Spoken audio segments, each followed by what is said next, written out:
جیسے آپ انگریزی زبان سیکھیں تو آپ کہیں کہ میں برٹش لہجہ بھی سیکھوں گا یا امریکن لہجہ بھی سیکھوں گا. تو یہ تجوید جو لوگوں کو سکھائی جاتی ہے ہمارے ہاں، یہ اصل میں عرب لہجہ ہے. تو محنت کر کے سیکھ لیں. سب سے اچھا طریقہ وہی پڑھنے کا ہے، لیکن کوئی لازم نہیں ہے. آپ جو زبان جانتے ہیں اس کے لحاظ سے بھی آپ پڑھ سکتے ہیں. خود حضور نے اس کی اجازت دی ہے، اور بلکہ کہا ہے کہ میں نے اللہ سے اس کی اجازت لے لی تھی. میری قوم میں ہر طرح کے لوگ ہوں گے، عرب بھی ہیں، عجم بھی ہیں، بوڑھے بھی ہیں. وہ اپنے اپنے لہجے میں اپنے اپنے انداز سے قرآن پڑھیں گے، اس میں کوئی حرج کی بات نہیں. لیکن اگر عرب لہجے کو آپ ملحوظ رکھیں تو اس میں بڑی خوبی ہے. ظاہر ہے ہر زبان جب اس کے اپنے لہجے میں بولی جاتی ہے تو اس میں بڑا حسن پیدا ہو جاتا ہے. جیسے کہ اردو ہے، وہ اگر آپ دہلی کے لہجے میں بولتے ہیں تو اس میں بھی ایک حسن ہوتا ہے. رہ گیا یہ کہ آپ ترنم کے ساتھ پڑھیں کسی چیز کو، تو یہ ترنم کو آپ خیال کر رہے ہیں کہ یہ عذاب کے خلاف ہے. آپ نے غالباً کبھی بریلوی علماء کی تقریریں نہیں سنی. دیہات میں اگر کچھ وقت بسر نہیں کرنے کا موقع ملا میری طرح تو آپ جا کے سنیں. آپ کو بڑا شرح صدر ہو جائے گا کہ اس میں گالی بھی گاتے ہوئے دی جا سکتی ہے. یہاں جی اس وقت مجھے اطلاع ملی ہے کہ شاید ہمارے پڑوس میں بھی کچھ بریلوی علماء آ گئے بس یہی بریلوی. تو ہم نماز کے لیے انشاءاللہ ٹائم ہمارے پاس باقی ہے. یہ مشرکانہ رسوم تھیں جو پیدا ہوئی. اس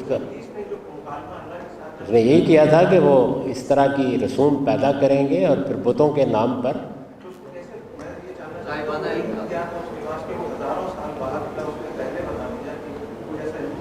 وہ اس لیے کہ وہ جنات میں سے ہے، جنات سارے کام کر رہے تھے پہلے.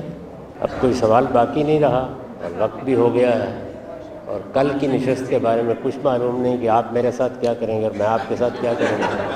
تو اسی حیث بحث میں اب یہ نشست ختم کی جاتی ہے. وآخر دعوانا الحمدللہ رب العالمین.